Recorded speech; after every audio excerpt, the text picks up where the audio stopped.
사명자가 걷는 고난의 길 다섯 번째 주제의 말씀으로 은혜를 나누도록 하겠습니다. 19세기 중엽입니다. 영국에 한 소년이 있었어요. 어릴 적부터 몸이 약했고 친구들처럼 다른 친구들처럼 운동장에 가서 같이 뛰어놀지도 못했어요. 대신 이 사람은 이제 책을 굉장히 좋아했다 그러고요. 조용히 하나님 앞에 무릎 꿇기를 좋아했다 그래요. 하루는 책장에서 우연히 한 권의 중국 선교 보고서를 꺼내서 이제 읽게 됩니다. 낯설고 먼 나라잖아요, 중국. 우상 숭배와 영적인 어둠에 둘러싸여서 그 땅에 대한 이제 이야기가 쭉 이렇게 기록이 되어 있었는데 그만 그 이야기에 마음이 꽂히게 됩니다. 그래서 자기도 모르게 기도합니다. 하나님, 저를 그곳으로 보내주세요. 자, 시간이 이제 흘러서 청년이 된 그는 의학을 공부하면서 선교를 준비를 해요. 돈도 없고 후원자도 없었답니다. 자, 그런데 분명히 하나님은 살아계신다. 분명히 하나님은 살아계신다. 이 믿음이 있었어요. 방세를 내지 못해서 집을 나와야 할 상황인데 그가 무릎을 꿇고 기도를 합니다. 그러면 기적처럼 누군가의 손을 통해서 필요한 돈이 도착하곤 했대요. 당시 대부분의 선교사들이 해안 도시에만 머물러 있었던 시절이라고 합니다. 자, 그런데 중국 내륙입니다. 중국 안쪽까지, 내륙 지방까지 깊숙한 곳으로 가서 복음을 들고 전해라 라고 하는 하나님의 음성을 듣기 시작합니다. 마침내 21살 나이에 배를 타고 중국으로 향합니다. 자, 낯선 언어입니다. 낯선 언어, 그리고 낯선 문화예요. 그리고 어디 가든지 환영을 받지 못했습니다. 그럼에도 불구하고 중국인의 복장을 하고 또 그들처럼 살아가기로 작정하고 그렇게 또한 살아가요. 조롱을 받습니다. 또 손가락질도 당하고 때로는 돌에 맞기까지 했다 그래요. 근데 이렇게 말합니다. 하나님께 순종하는 길이라면 가장 낮은 길이라도 기꺼이 걷겠습니다. 이 사람이 그 유명한 허더슨 테일러입니다. 이 사람이 중국 내지 선교회를 세우고 중국 오지에 수백 명의 선교사를 파송합니다. 자, 1865년 어느 날입니다. 허더슨 테일러가 런던의 조용한 회의실에서 한 남자를 마주하고 인터뷰를 해요. 인터뷰한 사람이 누구냐면 조지 스토트라는 사람입니다. 이 사람이 근데 문을 열고 나타나는데 한쪽 발이 없고 목발을 짚고 있는 상태로 걸어옵니다. 근데 그 사람의 걸음은 더뎠는데 눈빛만큼은 흔들리지 않는 것이 보였어요. 테일러가 이렇게 말합니다. 스토트 씨, 당신의 지원서를 잘 받았습니다. 그런데 정말 괜찮으시겠습니까? 중국이라는 거 그렇게 만만한 것이 아닙니다. 굉장히 험한 것입니다. 건강한 선교사들도 지치고 두려워 떠나기도 하는데 당신은 근문 가지고 어떻게 하겠느냐라는 뜻이잖아요. 말이 끝맺기도 전에 조지 스토트가 미소를 지으면서 이렇게 이야기합니다. 두 다리를 가진 사람들은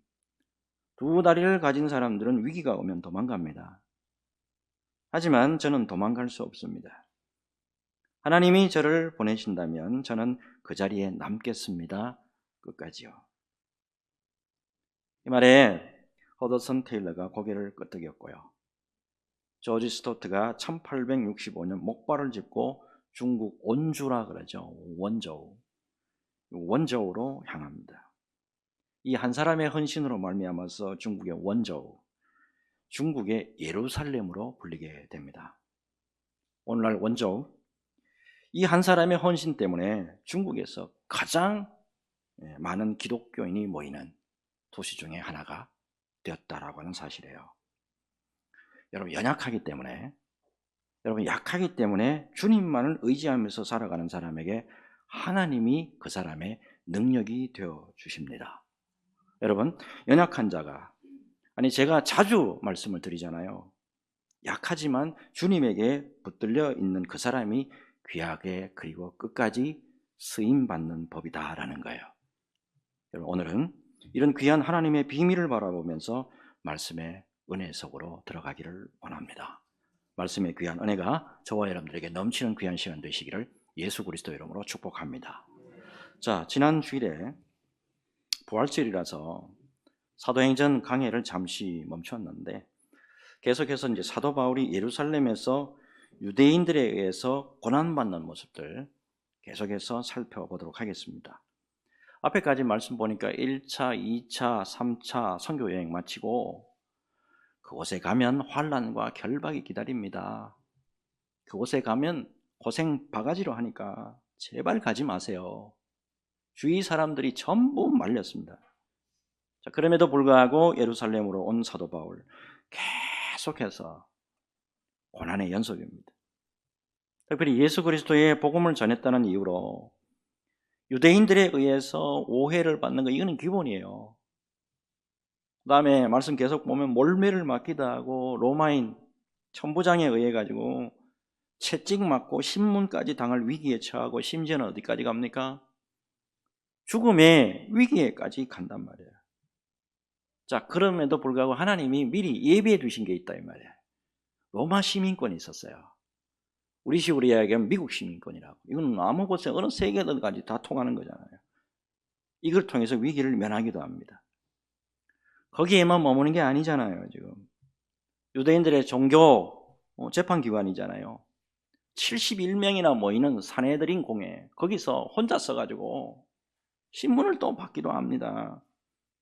여기서 바리새인, 사두개인 이 사람들 부활 논쟁을 막 일으키도록 해가지고 더 또 큰 또 분쟁이 또 일어나도록 만들어요. 자, 그런데 오늘 11절 말씀 보면 자, 예수님이 밤에 나타나시죠. 밤에 사도 바울에게 나타나셔가지고 위로해 주시고 앞으로의 역사를 미리 다 말씀해 준단 말이에요. 자, 이제 오늘 본문 바로 들어가겠는데 산헤드린 공회 사건, 자, 이 바로 이후의 사건들을 다루고 있습니다. 자, 이 산헤드린 공회를 통해 가지고 합법적으로 이 사도 바울을 죽이려고 유대인들이 음모를 꾸몄잖아요. 그런데 천부장이 다 알고 있잖아요. 아, 천부장이 보니까 사도 바울이 로마 시민권을 가지고 있는 사람이라고요.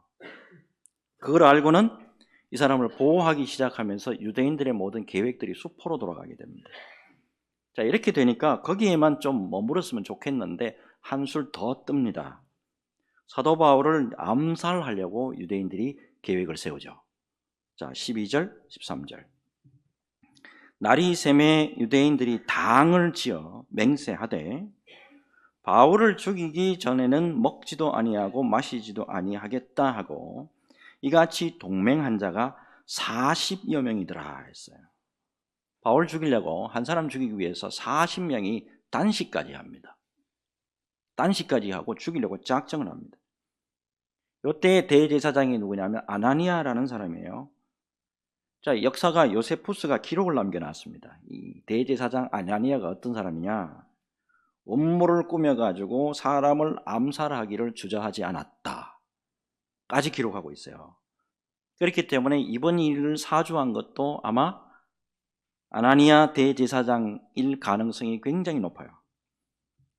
자, 이어서 14절과 15절을 보면 유대인들이 이번에는 머리를 어떻게 굴리냐면 대제사장들과 장로들을 부추깁니다. 그들과 결탁해가지고 사도 바울을 지금 로마 요새에 지금 붙들려 있는데 이 사람들을 잠시 나오게 하면 그때 길에서 매복하고 있다가 죽여버리겠습니다. 이런 계획까지 짠다고요. 14절 15절 보면 대제사장들과 장로들에게 가서 말하되 우리가 바울을 죽이기 전에는 아무것도 먹지 않기로 굳게 맹세하였으니 이제 너희는 그의 사실을 더 자세히 물어보려는 척하면서 공회와 함께 천부장에게 청하여 바울을 너희에게로 데리고 내려오게 하라. 우리는 그가 가까이 오기 전에 죽이기로 준비하였노라 하더니. 자, 이 상황들을 또 근데 바울의 생질 조카예요. 조카가 어떻게 알았는지 바울과 천부장에게 이 모든 사실을 다 미리 알려줍니다. 자, 이렇게 되니까 천부장이 바울을 보호하기 위해서 가이사라 총독부로 옮기려고 하는 호송 계획을 세우게 됩니다. 자, 이 사진을 보시면 예루살렘에서 가이사라까지 얼마 거리가 되냐면 한 90km 정도 돼요. 근데 여기가 예루살렘보다는 더 안전한 곳입니다. 자, 여러분 잘 보세요. 지금까지 말씀을 잘 보면 모두 유대인 사람들의 머릿속에서 계획이 막 돌아가는 것 같아요. 다들 사람들이 움직이는 것 같고 사람들이 사도 바울을 죽이려 하는 것 같아요. 근데 이 모든 것이 사실은 주님의 약속과 주님의 섭리 속에 들어있다 라는 것을 우리가 발견할 수 있어야 됩니다. 그게 11절에 나오잖아요. 그날 밤에 주께서 바울 곁에 서서 이르시되 담대하라, 내가 예루살렘에서 나의 일을 정언한 것 같이 로마에서도 정언하여야 하리라 하시니라. 사내들인 공회 신문 사건 이후에 예수님이 밤에 사도 바울에게 나타나셔가지고 미리 말씀 다 해줍니다. 결국 예수님의 의도가 뭐죠? 네가 지금 예루살렘에서 고난받고 있는 게 이게 다가 아니야. 그거 잠시야. 네가 지금 현재 고난받고 있는 거 잠시야. 결국에는 로마까지 가서 말씀을 네가 전해야 돼. 그 사명이 바로 너에게 있어. 결국에 주님의 섭리와 역사 안에 있는 사도 바울, 어떤 악한 계력이 있더라도 이겨나갈 수가 있는 거예요. 이와 관련해서 리빙스턴이 굉장히 중요한 말을 했잖아요. 사명자는 절대 자신의 사명을 다하기 전에는 죽지 않는다. 이건 진리라고 생각합니다. 특별히 우리가 여기서 발견하는 귀한 진리가 있어요. 여러분, 주님의 섭리는 이렇게 생명 살리는 일에 집중하고 있다는 겁니다. 그런데 반대로 여러분, 유대인들 보세요. 유대인들이 설치는 것 같고 유대인들이 계획하고 유대인들이 뭔가를 짜는 것 같지만 실상은 전부 사탄이 하는 거죠. 유대인 뒤에 사탄들이 역사를 합니다. 어떻게 하든지 사명을 감당하려고 하고 직분 감당하려고 하고 믿음대로 살려고 몸부림치는 자를 죽이려 합니다. 하지만 성령의 역사, 주님의 역사는 이렇게 끝까지 사명을 잘 감당하게 하고 생명 살리는 일에 일을 할 수 있도록 하나님께서 끝까지 도와주신다 라는 것을 우리에게 보여줍니다. 여러분, 무엇보다도 성경을 자세히 들여다보면 하나님의 백성들, 그리고 하나님의 사역자들, 그리고 하나님의 사명자들, 절대적으로 사람의 손이 아니라 하나님이 직접 권능의 팔로 붙들고 계신다, 분명히 말씀으로 우리에게 보여줍니다. 여러분, 먼저 창세기에서부터 한번 볼게요. 아브라함과 이삭과 야곱 그리고 요셉의 스토리 잘 아시죠? 이분들 전부 다 하나님으로부터 부름받은 사람들입니다. 그런데 사람들이 통제하고 사람들이 제어하려고 무척이나 애를 많이 쓰고 이 사람들을 해치려고 무척이나 많이도 역사를 했습니다. 그런데 그대로 뜻대로 됐느냐? 절대 그렇지 않죠. 창세기에서 예수 그리스도의 예표라고 할 수 있는 사람이 요셉이죠. 자, 요셉, 야곱의 형제들과 모든 일이 다 끝나고 난 다음에 애굽에서 만났습니다. 근데 이렇게 말하잖아요. 창세기 45장 4절에서 9절. 요셉이 형들에게 이르되 내게로 가까이 오소서. 그들이 가까이 가니 이르되 나는 당신들의 아우 요셉이니 당신들이 애굽의 판자라. 당신들이 나를 이곳에 팔았다고 해서 근심하지 마소서, 한탄하지 마소서. 하나님이 생명을 구원하시려고 나를 당신들보다 먼저 보내셨나이다. 하나님이 큰 구원으로 당신들의 생명을 보존하고 당신들의 후손을 세상에 두시려고 나를 당신들보다 먼저 보내셨나니 그런즉 나를 이리로 보낸 이는 당신들이 아니요 하나님이시라. 하나님이 나를 바로에게 아버지로 삼으시고 온 집에 주로 삼으시며 애굽 온 땅의 통치자로 삼으셨나이다.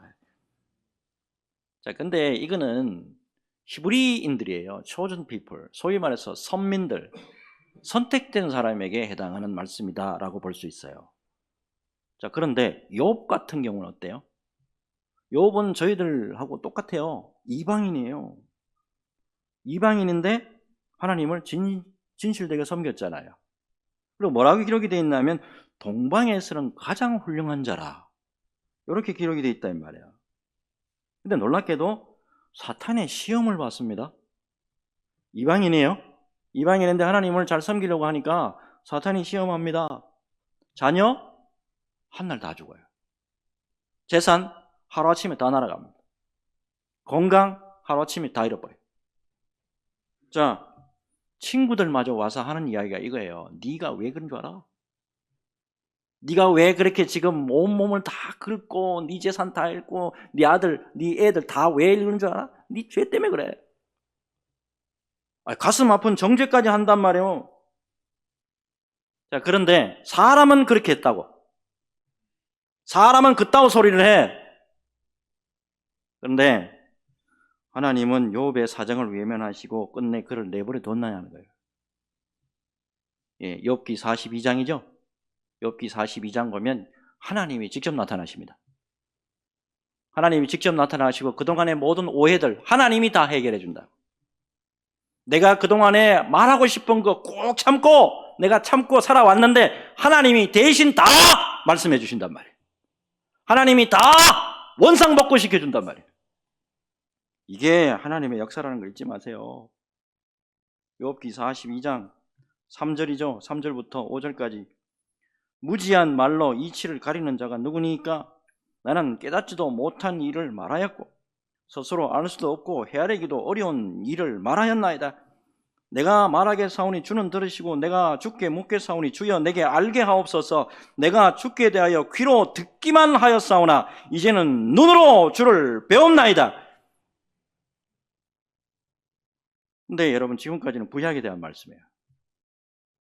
신약으로 넘어와 볼까요? 자, 예수님의 사도들 가운데 가룟 유다를 제외한 나머지 11사람이에요. 자, 예수님이 외면하고 한 사람도 제대로 사명 감당이 못하도록 내버려 둔 사람이 있나요? 다 한번 한 사람 한 사람을 다 한번 들여다보라고요. 여러분 끝까지 주님의 손에 붙들려서 영광스럽게 사명을 다 잘 감당할 수 있도록 끝까지 예수님이 성령을 보내주셔서 그 사람들 영광의 도구로 쓰임받도록 다 붙들어 주셨다라고 하는 사실이에요. 특별히 이번에 제가 이제 말씀 준비하면서 흥미로운 것을 하나 발견을 했습니다. 여러분 예수님의 12제자들 가운데 가룟 유다가 사명에서 이제 이탈하잖아요. 사도를 이제 다시 뽑게 되는데 최종 후보자가 2명이 나왔죠. 자, 누구였죠? 요셉과 마띠아잖아요, 그죠? 근데 이 중에 마띠아가 제비 뽑기로 뽑혀가지고 11제자 여기 이제 가담을 하고, 자, 요셉이라는 사람은 그 뒤에 아무 기록이 없어요. 자, 우선 이들 기록 한번 볼게요. 사도행전 1장 23절이죠. 그들이 두 사람을 내세우니 하나는 바사바라고도 하고 별명은 유스도라고 하는 요셉이요 하나는 마띠아라. 여러분 요셉이라는 제자가 별명이 두 가지나 있네요. 바사바, 안식일의 아들 이런 뜻이거든요. 히브리식으로. 안식일에 아마 태어나서 아마 그렇게 이름을 지은 것 같아요. 그리고 로마식 이름이 있습니다. 유스도. 로마식 이름인데 의로운 자다 이런 뜻이에요. 자, 마띠아보다는 요셉이 더 아마 유명했던 사람으로 보입니다. 자, 그래서 일반적으로 요셉이 선출될 줄 알았는데 요셉이 더 많이 알려지고 하니까 요셉이 선출될 줄 알았는데 놀랍게도 하나는 마띠아라, 아주 간단하게 이름이 적혀있는 이 사람이 뽑힙니다. 여러분 일반적으로 요셉이 될 줄 알았는데 놀랍게도 제비 뽑기에 떨어졌단 말이에요. 자, 여러분 요셉과 마띠아 두 사람 그 후에 어떻게 됐을까요? 대부분의 오늘날도 아마 마찬가지일 거예요. 이게 지금 2000년 전의 이야기거든. 21세기가 된 사람의 경우에 우리 교회 안에 요셉과 마띠아 중에서 그래도 마띠아가 사도가 됐는데 아마도 더 귀한 일을 했을 거고 주님이 더 인정해 주지 않겠느냐, 이렇게 상상할 거란 말이에요. 자, 근데 말씀 자세히 보시면 사도를 뽑을 때 베드로가 기준을 제시를 해요. 자, 무슨 기준인가 한번 봅시다. 자, 사도행전 1장 21절에서 22절 같이 읽겠습니다. 같이 한번 읽어보죠. 시작. 이러함으로 요한의 세례로부터 우리 가운데서 올려져 가신 날까지 주 예수께서 우리 가운데 출입하실 때에 항상 우리와 함께 다니던 사람 중에 하나를 세워 우리와 더불어 예수께서 부활하심을 증언할 사람이 되게 하여야 하리라 하거늘. 아멘. 결국에 요셉과 마띠아 모두 예수님과 항상 함께 있었죠. 항상 함께 있으면서 신실한 믿음을 가지고 있었던 사람이다. 그렇기 때문에 두 사람을 청거했죠. 그리고 두 사람 다 특별한 스포트라이트를 받았을까요? 사도행전 1장을 딱 보면 이 기록 외에는 요셉과 마띠아에 대한 기록이, 특별한 기록이 있느냐? 없어요. 여기밖에 없어요. 자, 그럼에도 불구하고 사람의 눈에 안 띄었어요. 사람의 관심에도 좀 이렇게 밖에서 벗어날 수가 있을지도 몰라요. 그런데 끝까지 주님 앞에서 충성한 사람들이다 라는 걸 알 수가 있다 이 말입니다. 여러분, 무엇보다도 제비뽑기로 한 사람은 사도가 되고 한 사람은 사도에서 떨어졌단 말이에요. 우리 식으로 이야기하면 장로 두 사람을 청구를 해놨는데 하나는 붙었고 하나는 떨어졌어. 그럼에도 불구하고 예수님의 부활의 증인으로서 예수님의 은혜를 입은 사람으로서 흔들림 없이 쓰임 받았다. 이게 역사의 기록이에요. 보면 모두가 직분, 자리, 여기에 연연하지 않았다 이 말이에요. 끝까지 주님의 사람으로서 은혜스럽게 쓰임 받았다. 이게 결론입니다. 사람의 생각하고 하나님의 생각이 그래서 다른 거예요. 여러분, 다시 하나님과 예수님의 시선으로 돌아와가지고 어느 한 사람도 은혜에서 떨어지게 하거나 당신의 손에서 벗어나지 않도록 변함없이 그리고 끝까지 하나님이 붙들어 주셨다. 이게 성경의 기록입니다. 여러분, 무엇보다도 이사야 49장 15절에서 16절 절대로 잊지 마시기 바랍니다. 같이 읽겠습니다. 시작. 여인이 어찌 그 젖먹는 자식을 잊겠으며 자기 태어서 난 아들을 긍휼히 여기지 않겠느냐. 그들은 혹시 잊을지라도 나는 너를 잊지 아니할 것이라. 내가 너를 내 손바닥에 새겼고 너의 성벽이 항상 내 앞에 있나니. 아멘. 오늘이나 내일이나 영원토록 변함없는 우리 하나님의 사랑이 언제나 당신의 백성들을 견고하게 지켜주신다 라는 것을 여러분 믿음으로 받으시기를 바랍니다. 믿음의 주여 온전케 하시고 능력으로 붙들어 주시는 그 하나님이 오늘도 변함없이 역사해 주시고 미래에 우리가 천국에 이르기까지 하나님이 굳건하게 붙들어 주실 줄로 믿습니다. 이 믿음으로 승리하는 저와 여러분 모두가 되시기를 예수 그리스도 이름으로 축복합니다. 자, 이제 오늘 말씀에서 특별한 좀 숫자를 한번 볼게요. 숫자가 좀 나오는데, 자, 일단 13절을 한번 보면, 자, 복음의 사역자인 사도 바울을 죽이려고 몇 명이 동원됐죠? 40명이 동원이 됐어요. 근데 이제 그 다음부터 특이한 말씀이 나옵니다. 오늘 보면 사도 바울을 살리기 위해서 16절에 보면 바울의 생질, 바울의 조카가 동원이 되고, 그 다음에 17절을 보면 백부장과 천부장이 또 동원이 됩니다. 이어서 23절을 보면 사도 바울 한 사람 살리기 위해서 몇 명이 동원되는가 나오죠. 가이사라에까지 사도 바울을 안전하게 호송하기 위해서 보병 200명에다가 기병 70명에다가 창병이 200명, 총 470명이 동원됩니다. 23절 한번 보죠. 백부장 둘을 불러 이르되 밤 제3시 9시입니다. 밤 9시에 가이사라까지 갈 보병 200명과 기병 70명과 창병 200명을 준비하라고. 여러분, 하나님께서 복음 사역자 사도 바울을 살리기 위해서 그를 죽이려고 한 사람은 40명이 모여들었어요. 근데 사도 바울을 살리기 위해서 바울 생질, 천부장, 백부장, 고위군사 470명. 당시에 예루살렘에 로마 군인이 몇 명이 주둔을 했냐면 600명이 주둔을 했습니다. 600명 가운데 470명 뽑아가지고 사도 바울을 호위합니다. 계속 말씀 보면 천부장이 로마 시민권자인 바울을 살리기 위해서 특별 조치까지 하죠. 백부장 2명을 따로 뽑아요. 그래서 제3시 밤 제3시에 가이사랴까지 안전하게 호송하게 할 뿐만 아니고 총독 벨릭스에게 편지 씁니다. 이 사람 보니까 제가 보니까 무죄 맞습니다.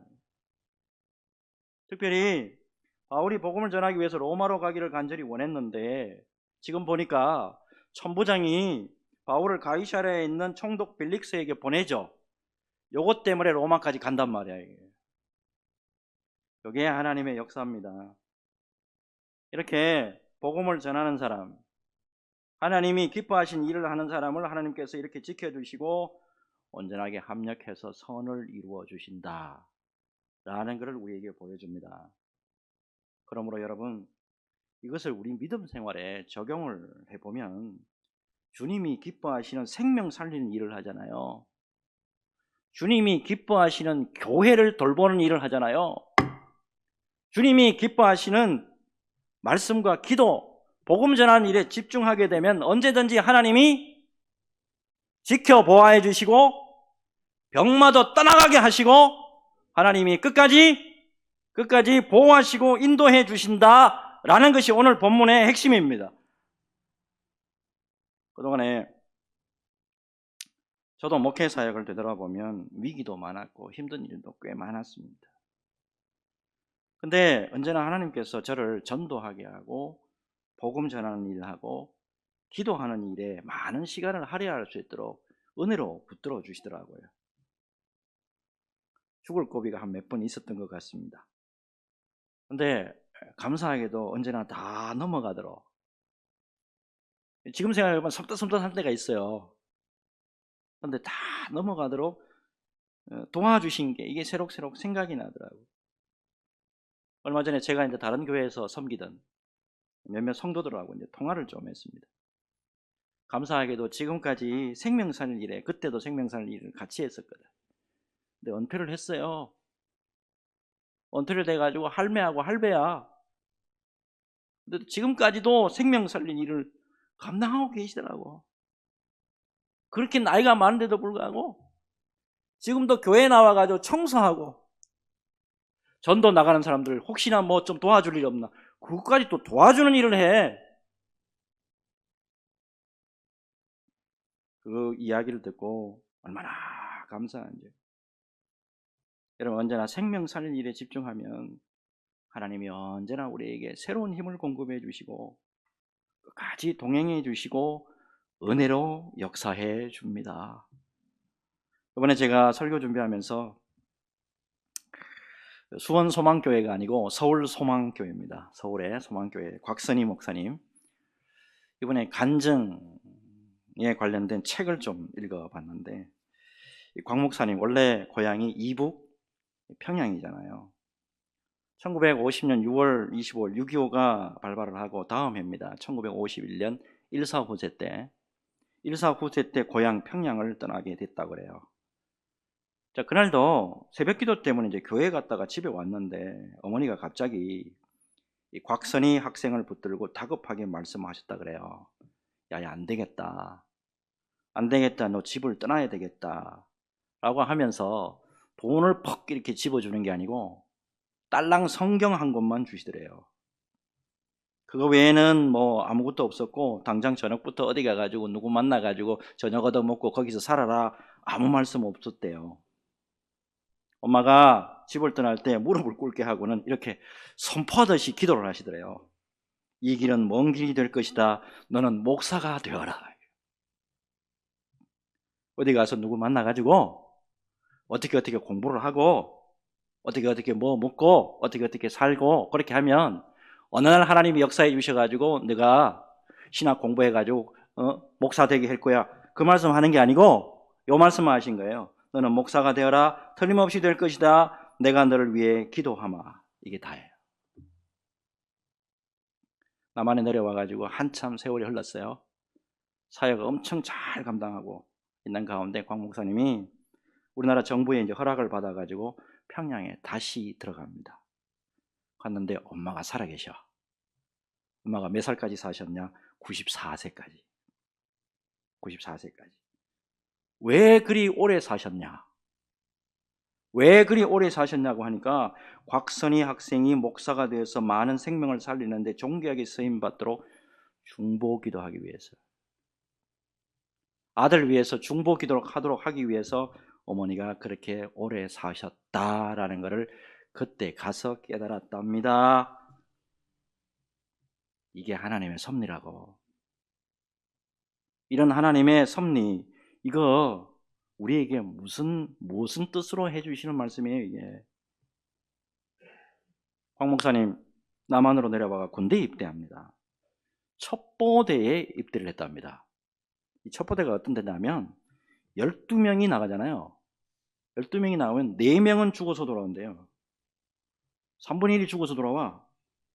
자, 그런 가운데 영어 콘사이즈 사전 잘 아실 거예요. 이거는 이제 우리 때만 나오는 거예요. 콘사이즈 사전 이거 하나 구해와가지고 외웠다 그래요. 다 외우면 찢어버리고, 다 외우면 찢어버리고 이래가지고 콘사이즈 사전 4개 4개를 없앴대요. 물론 그 가운데 또 내용 잊어버리면 또 외우고 했다는 거예요.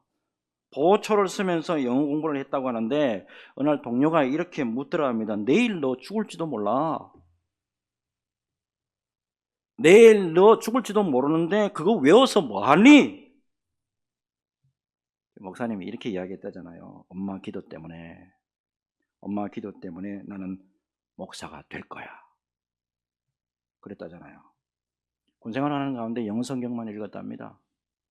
그리고 영어 단어 외우는데 시간을 굉장히 많이 할애를 했다는 거잖아요. 놀랍게도 미국으로 유학을 가게 됐고 동전 한 푼도 없었는데 유학의 길이 열리도록 하나님이 역사해 주셨고, 오늘날의 소망교회 잘 아시죠 여러분? 출석 교인이 8만 명입니다. 엄청나게 수많은 사람들이 이 교회에서 생명 살아나는 역사가 오늘날에 일어나고 있다라고 하는 사실이에요.